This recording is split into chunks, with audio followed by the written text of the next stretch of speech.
Next we have the DVD-ROM drive. This is its faceplate.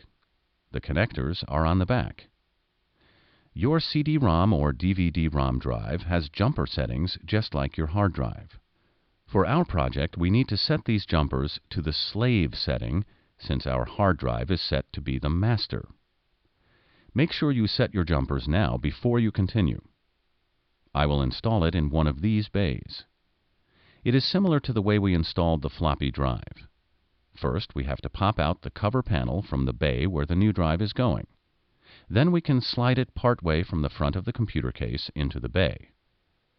Make sure you install it right side up so that you can insert a disk. The drive must be mounted later as far forward in the bay as possible.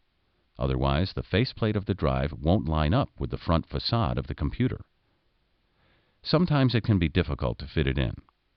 I usually flip the case onto its side so I can match the holes of the drive with the holes of the bay and secure the drive.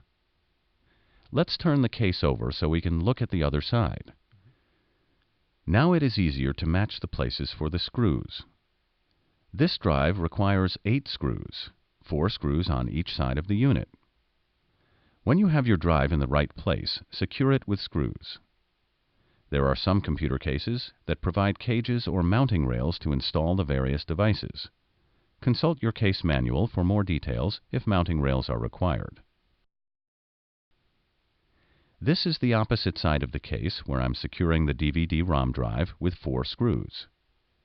After the screws are in place, we have to connect all the devices we installed so far. We will start with the DVD-ROM drive.